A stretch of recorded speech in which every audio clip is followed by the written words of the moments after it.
আসসালামু আলাইকুম। ফারজানাস রেসিপির নতুন আরো একটি এপিসোড দেখার আমন্ত্রণ আপনাদের সবাইকে। আমি আজকে আপনাদের করে দেখাবো রান্নার জন্য যখন ঘরে মাছ মাংস বা সবজি কিছুই থাকে না, তখন মাছ মাংসের থেকেও বেশি স্বাদের দারুণ মজার একটা ডিম ভুনা বা ডিম কারি রেসিপি আজকে আপনাদের করে দেখাবো। আর বিশ্বাস করেন, এই ডিম ভুনাটা যেদিনই বাসায় তৈরি করবেন সেদিনই কিন্তু আপনার ঘরে রান্না করা ভাতে টান পড়ে যাবে, কারণ এই কারি বা ভুনার স্বাদ এতটাই লোভনীয়। তো আমার রেসিপিগুলো যদি আপনাদের ভালো লেগে থাকে তাহলে আমার চ্যানেলটাকে সাবস্ক্রাইব করতে ভুলবেন না। আর আমার প্রতিটা ভিডিওর নোটিফিকেশন সবার আগে পেতে বেল বাটনে একটা ক্লিক করে দেবেন। তো চলুন গিয়ে দেখে নিই ভীষণ মজার ডিম ভুনা তৈরি করার সম্পূর্ণ প্রস্তুত প্রণালী। আর এর জন্য প্রথমেই আমরা ডিমের প্রিপারেশনটা করে নেব। তাই এখানে আমি এরকম একটা বাটির মধ্যে নর্মাল রুম টেম্পারেচারের 2টা ডিম নিয়ে নেব। এরপরে এর মধ্যে অ্যাড করে দেব 1 টেবিল চামচ ধনিয়া পাতা কুচি, 1/4 চা চামচ লবণ। এখন একটা কাঁটা চামচ দিয়ে ডিমের সাথে ধনিয়া পাতা আর লবণটাকে খুব ভালোভাবে ফেটিয়ে নেব। ফেটিয়ে নেওয়া হয়ে গেলে এ পর্যায়ে ফেটানো এই ডিমটা আমরা একটা সাইডে সরিয়ে রাখবো। সেই সাথে এখানে আমি 3টা সিদ্ধ ডিম নিয়ে নিয়েছি। এখন এই ডিমগুলো এরকম একটা নাইফ দিয়ে সমান 4 ভাগে ভাগ করে নেব। দেখুন, সবগুলো ডিমই কিন্তু আমি 4 ভাগে ভাগ করে নিয়েছি। এখন কিন্তু ডিম ভুনাটা তৈরি করে নেওয়ার পালা। তাই চুলার প্রিপারেশনে চলে যাব। এর জন্য চুলার মিডিয়াম হিটে একটা প্যানের মধ্যে আমি দিয়ে দেব 1 টেবিল চামচ রান্নার রেগুলার তেল। তেলটা হালকা গরম হয়ে গেলে এর মধ্যে অ্যাড করে দেব আগে থেকে তৈরি করে রাখা ফ্যাটানো ডিম। এরপর কয়েক সেকেন্ড অপেক্ষা করব।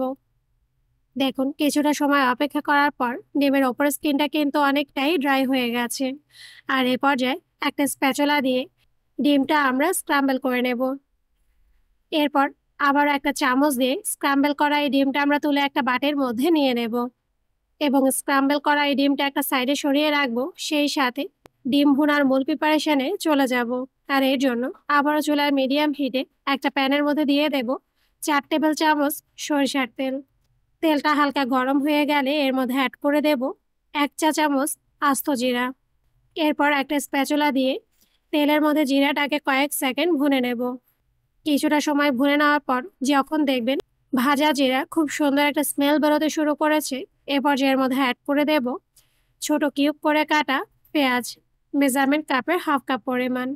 এখন তেল জিরার ফোড়নের সাথে পেঁয়াজটাও আমরা কয়েক সেকেন্ড ভুনে নেব। আর কিছুটা সময় ভুনে নেওয়ার পর যখন দেখবেন পেঁয়াজটা নরম হয়ে নেতিয়ে গেছে, তবে পেঁয়াজের কালারটা এবং পেঁয়াজটা একেবারে কচকচে আছে, এ পর্যায়ের মধ্যে অ্যাড করে দেব 1/2 চা চামচ আদা বাটা, 1/2 চা চামচ রসুন বাটা। এখন ভাজা পেঁয়াজের সাথে বাটা মশলাটাও হালকাভাবে মিশিয়ে নেব। এরপরে এর মধ্যে অ্যাড করে দেব একটা বড় সাইজের টমেটো। ঠিক এভাবেই আমি পেস্ট করে নিয়েছি। এখন ভাজা পেঁয়াজের সাথে বাটা মশলাটাও আমরা অনবরত নেড়ে চেড়ে ভুনে নেব। আর এ পর্যায়ের মধ্যে অ্যাড করে দেব স্বাদ মতো লবণ। এখন এই সবগুলো বাটা মশলা খুব ভালোভাবে ভুনে নেব, যেন এর কাঁচা গন্ধটা পুরোপুরিভাবেই চলে যায়। দেখুন, কিছুটা সময় ভুনে নেওয়ার পর মশলা থেকে কিন্তু তেল ছেড়ে দিয়েছে।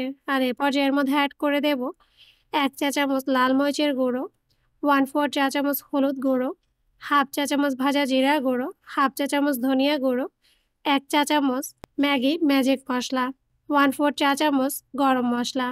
এখন এই সবগুলো শুকনো মশলাই খুব ভালোভাবে আগে থেকে ভুনে রাখা মশলার সাথে মিশিয়ে নেব এবং এই মশলাগুলো খুব ভালোভাবে একসাথে কষিয়ে নেব। আর অবশ্যই মনে রাখবেন, যে কোনো রান্নার মশলাটা যত ভালোভাবে কষাবেন রান্নার স্বাদ কিন্তু ততটাই বেড়ে যাবে।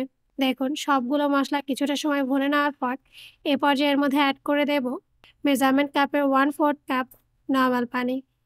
এখন পানির সাথে মশলাটা খুব ভালোভাবে মিশিয়ে নিয়ে প্যানে ঢাকনা দিয়ে দেব 3 থেকে 4 মিনিটের জন্য। দেখুন, 4 মিনিট পর মশলাটা কিন্তু খুব ভালোভাবে ভুনে নেওয়া হয়ে গেছে। আর এ পর্যায়ের মধ্যে অ্যাড করে দেব মেজারমেন্ট কাপের 1/4 কাপ আগে থেকে সেদ্ধ করে রাখা মটরশুঁটি, সেই সাথে স্ক্রাম্বল করা সম্পূর্ণ ডিম। এখন মটরশুঁটি আর স্ক্রাম্বল করা ডিমটা আমরা মশলার সাথে হালকা হাতে মিশিয়ে নেব। এরপরে এর মধ্যে অ্যাড করে দেব স্লাইস করে রাখা সেদ্ধ ডিম। এখন সেদ্ধ ডিমটাও আমরা মশলার সাথে হালকা হাতে মিশিয়ে নেব। মেশানো হয়ে গেলে এ পর্যায়ে এর মধ্যে অ্যাড করে দেব মেজারমেন্ট কাপে 1/4 কাপ পানি। এরপর আবার এই সবগুলো উপকরণ খুব ভালোভাবে মিশিয়ে নিয়ে প্যানে ঢাকনা দিয়ে দেব 2 থেকে 3 মিনিটের জন্য। 3 মিনিট পর দেখুন এরই সাথেই কিন্তু তৈরি হয়ে গেছে দারুণ মজার ডিম ভুনা বা ডিম কারি। এখন এই ডিম ভুনা বা কারির স্বাদটাকে আরো কয়েক গুণ বাড়িয়ে দিতে এর মধ্যে অ্যাড করে দেব 2 টেবিল চামচ ধনিয়া পাতা কুচি। এরপর ধনিয়া পাতাটাও মিশিয়ে নেওয়া হয়ে গেলে এখন কিন্তু এই ডিম কারিটা খাওয়ার জন্য পুরোপুরি তৈরি। তো আপনারা কিন্তু অবশ্যই এই ডিম ভুনাটা বাসায় ট্রাই করে দেখবেন আর আমাকে কমেন্টস করে জানাতে ভুলবেন না আপনাদের কাছে এই ডিম ভুনার স্বাদটা কেমন লেগেছে। তো আমার রেসিপিগুলো যদি আপনাদের ভালো লেগে থাকে তাহলে আমার চ্যানেলটাকে সাবস্ক্রাইব করতে ভুলবেন না আর আমার প্রতিটা ভিডিও ফ্রেন্ডস এবং ফ্যামিলির সাথে শেয়ার করবেন। আজ এই পর্যন্তই। আল্লাহ হাফেজ।